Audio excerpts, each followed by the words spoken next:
You probably know Bruce Lee for his lightning-fast punches, his iconic fight scenes, the cinematic presence that made him a legend. But what if I told you that none of those were his true legacy? Behind every kick, there was stillness. Behind every fight, meditation, and behind the image of the undefeatable warrior, there was a thinker, a philosopher, a seeker. Bruce Lee wasn't just a martial artist. He was a student of life, a man obsessed not with defeating others but with mastering himself. While the world saw action and power, Bruce Lee was quietly filling notebooks with thoughts on Taoism, Zen Buddhism, and the writings of Krishna. He studied Alan Watts. He practiced meditation every day. He believed in something most fighters overlooked. The highest form of combat is not to fight at all. That quote alone flips the Hollywood version of Bruce Lee upside down. It leads us to one powerful question. What was Bruce Lee really trying to teach us? We live in noisy times. Notifications, expectations, the pressure to be productive, to compete, to perform. It feels like we're constantly in a fight against time, against anxiety, against the world. But maybe, just maybe, we're fighting the wrong battle. Bruce Lee believed the real war wasn't out there. It was in here, in the mind, in the ego, in that inner voice that always needs to prove something to feel enough. This wasn't just philosophy for him, it was a daily practice. He trained his body with discipline, but he trained his mind with just as much intensity. Meditation, writing deep, self-free, and above all, the willingness to face himself. He once said, "Do not pray for an easy life. Pray for the strength to endure a difficult one." That kind of strength doesn't show up on camera. It's not about muscles or fight choreography. It's about choosing presence over reaction, observation over impulse, stillness over chaos. And it turns out that's exactly what most of us are missing today. In 2019, the World Health Organization declared stress and anxiety as global epidemics. Over 300 million people suffer from anxiety. And according to Harvard Medical School, our attention span is shorter than ever. We're constantly overwhelmed, disconnected from ourselves, and distracted from what matters. Bruce Lee didn't fight to escape the world. He trained to face it with clarity, not force. One of his most famous teachings is the phrase, "Be water, my friend." But what does that really mean? Water doesn't resist, it adapts, it flows, but it also carves through rock. It finds a way. It becomes whatever it touches without losing itself. Bruce believed we should do the same, not cling to fixed identities, not lock ourselves into roles, titles, or beliefs, but instead become fluid, responsive, able to move through life with awareness and grace. This philosophy came directly from Taoism, especially the Tao Te Ching, which says, "Nothing in the world is as soft and yielding as water, yet for dissolving the hard and inflexible, Nothing can surpass it.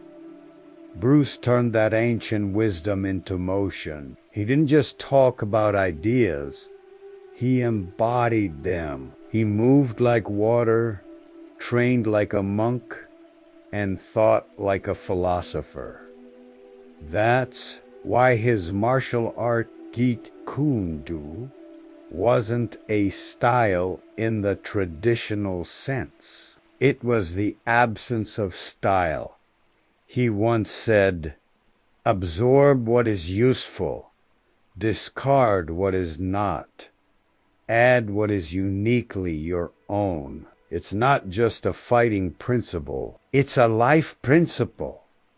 Ask yourself, how many beliefs are you carrying that were never yours? How many opinions do you defend just because everyone else does? How many paths are you following that don't feel right anymore?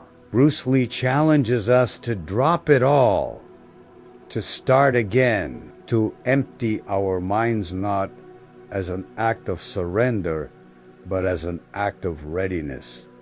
Because when your mind is full of noise, there's no space for truth. But when your mind is clear, insight can flow in. For Bruce, meditation wasn't about escaping reality. It was about sharpening his awareness, training the mind to be just as precise, just as flexible, and just as powerful as the body. And science now backs this up.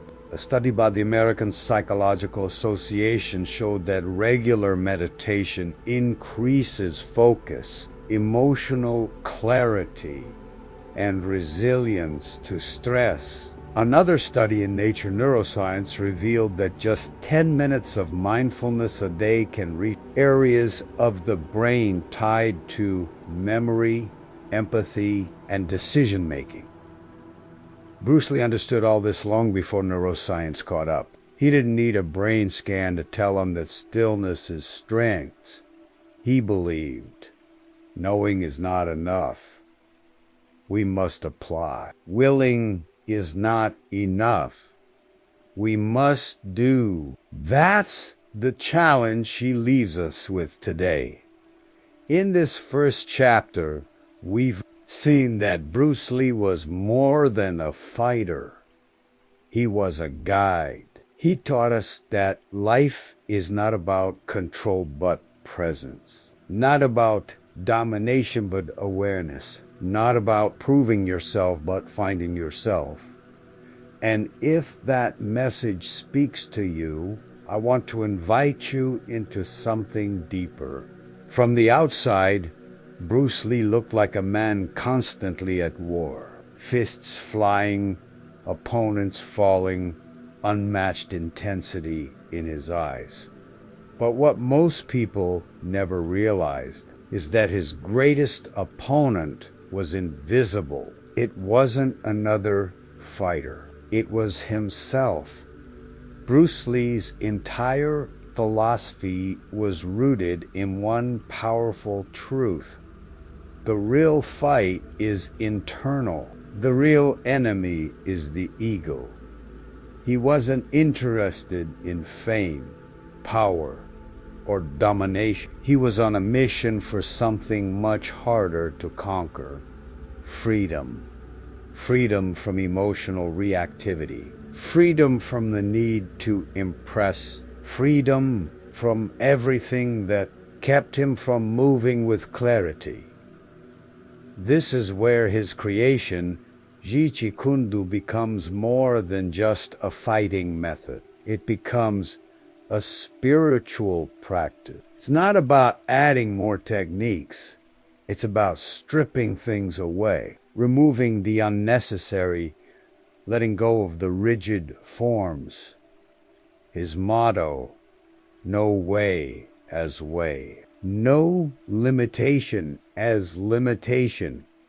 That's not just martial arts. That's Doism. It's Zen.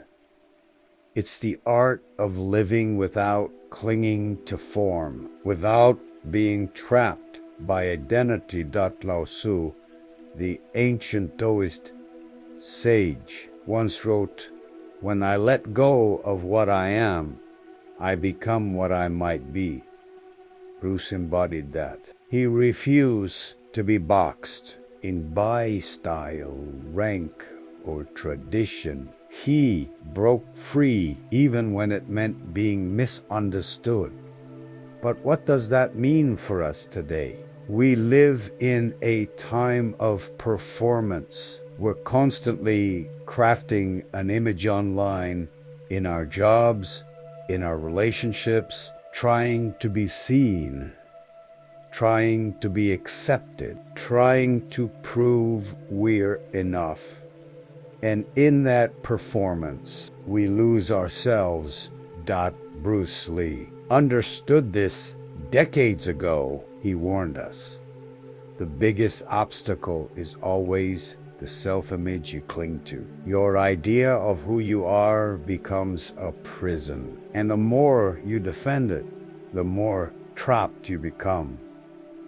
This insight echoes the teachings of Jiddu Krishnamurti, a philosopher Bruce read deeply. Krishnamurti believed that true freedom could only come when we stop identifying with our thoughts, our roles, and even our past. Bruce internalized this. He asked the hard questions. Why am I doing this? Am I acting from truth or from fear? Am I choosing or just repeating? Those questions led him to break away from the very traditions he once revered. It wasn't rebellion, it was evolution. And that came at a cost. Bruce faced harsh criticism. He was called arrogant for questioning the masters. He was rejected by the very institutions that once celebrated him. But he didn't stop, because for Bruce Lee, integrity mattered more than approval. He knew that if you abandon yourself to be accepted, you've already lost. Now think about that for a moment. How many times have you censored your truth? How often have you shaped your personality to fit in? How much energy do you spend maintaining an image instead of just being?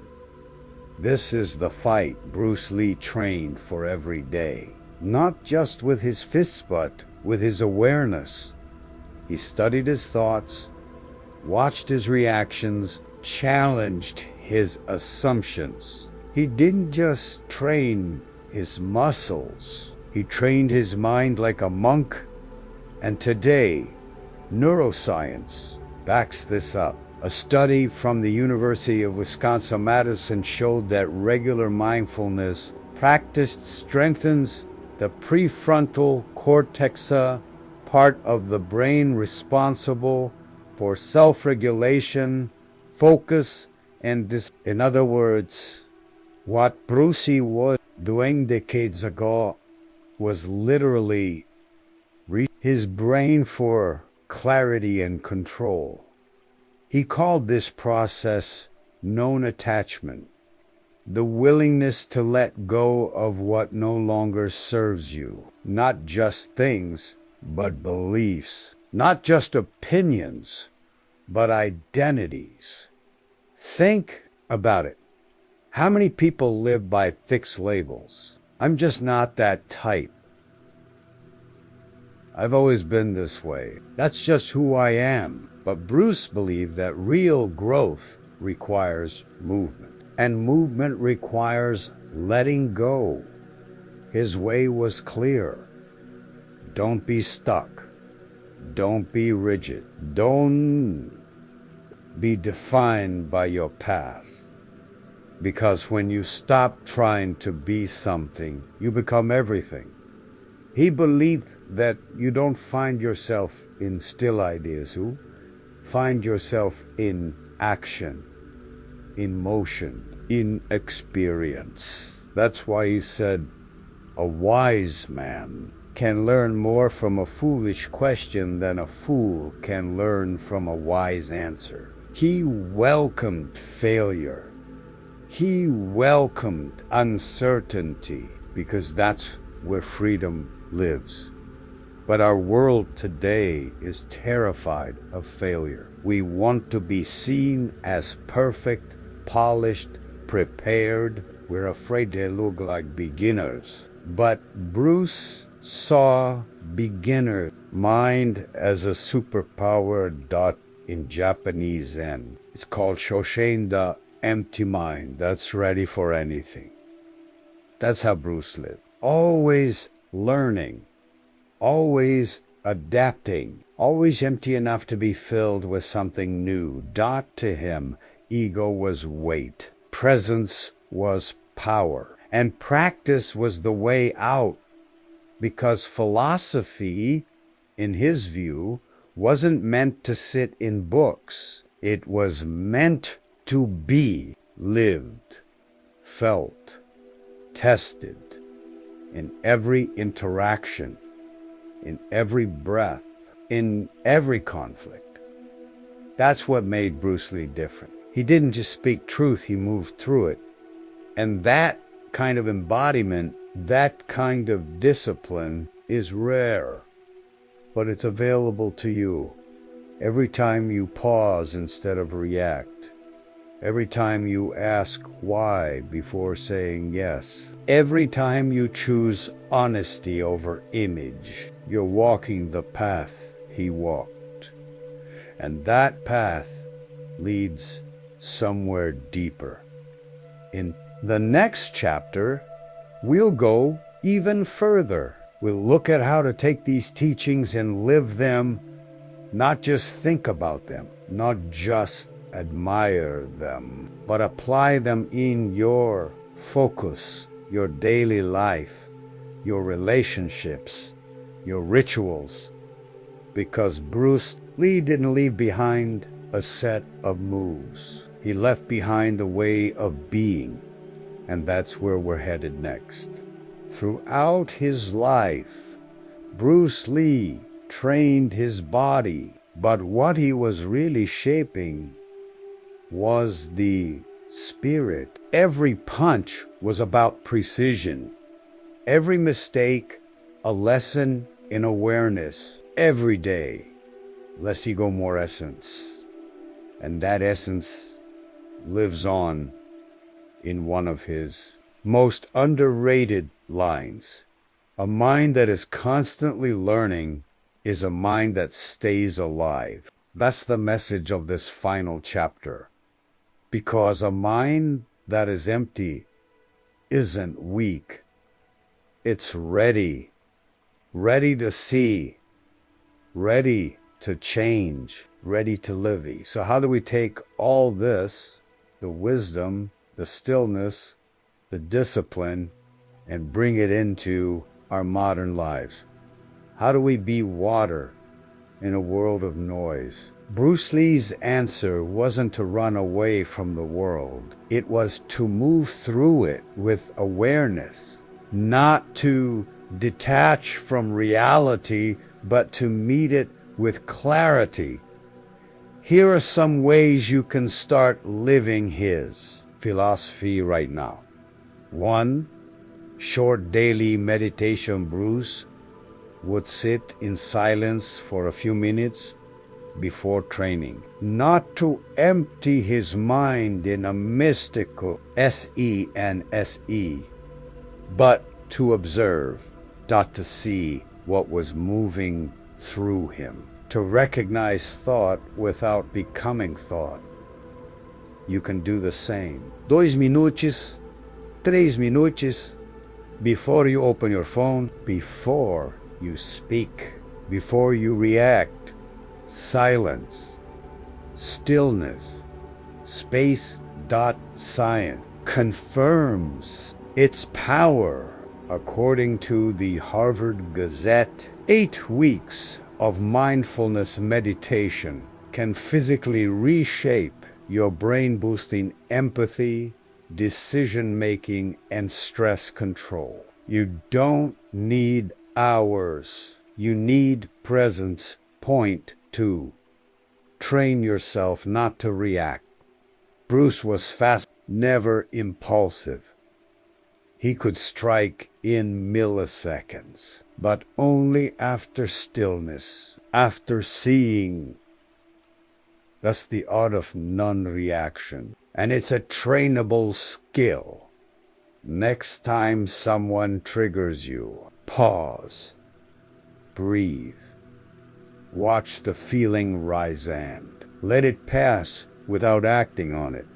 This tiny pause is your greatest superpower. Holocaust survivor and psychologist Viktor Frankl once wrote, "Between stimulus and response, there is a space. In that space is our power to choose. In our choice lies our growth and our freedom." Bruce Lee lived in that space, and so can you. 3. Act with intention. Bruce Lee didn't move by accident. Everything had purpose. Every motion was stripped of excess. He believed simplicity is the key to brilliance in your life. How many things are you doing just to do them? Just to look busy? Just to meet expectations? Living with intention means asking, why am I doing this? What's the outcome I want? Am I aligned with it? Intention turns routines into rituals and life into a practice. 4. Be willing to not know. One of the biggest roadblocks to growth is pretending to have it all figured out. Bruce never did. He embraced the beginner's mind, the mind, empty, open, curious, ready. In Zen, they call this Shoshin, empty mind that holds infinite potential. Start something new, right? Draw, mess up, get comfortable with awkwardness, laugh at your own inexperience. Because the beginner is free. The master is still learning. The ego wants to appear wise, but the wise stay humble. Point 5. Simplify. Bruce believed in reduction, not in adding more, but in cutting away. He said, "It's not the daily increase, but daily decrease. Hack away at the Today, we drown in excess. Too many choices, too much noise, too many commitments. Start small. Unfollow accounts that drain you. Cut one habit that steals your time. Say no more often." Simplicity isn't minimalism for the sake of trend. It's clarity. It's space. It's PowerPoint 6. Turn your life into training. Bruce didn't just train in the gym. He trained in how he spoke, how he listened, how he tied his shoes, how he breathed. Every moment was part of the path, and that's the mindset shift we all need. Washing dishes can be mindfulness. Walking your dog can be meditation. How you wake up, how you greet people, how you eat, all of it can be part of your internal training. Life doesn't happen outside life is the dojo. And maybe that's the most radical thing Bruce Lee taught us. That strength doesn't come from domination. It comes from awareness. That power isn't about control. It's about presence. And that the deepest kind of discipline isn't physical, It's emotional, mental, spiritual. He once said, "To hell with circumstances. I create opportunities." But the opportunity he meant wasn't about business or success. It was the opportunity to become who you truly are, to live awake, to move with truth, to fight the only battle that really matters, the one between your ego and your essence. Bruce Lee only lived 32 years, but his legacy will live for hundreds more, because he didn't just punch harder, he thought deeper, he moved with presence, and he lived with purpose. His message wasn't just for martial artists, it was for anyone with a mind, a body, and a desire to live better. Empty your mind. Be formless. Be water, my friend. So today, let that be your call. Not to become like Bruce Lee, but to become fully, fearlessly, and fluidly. You.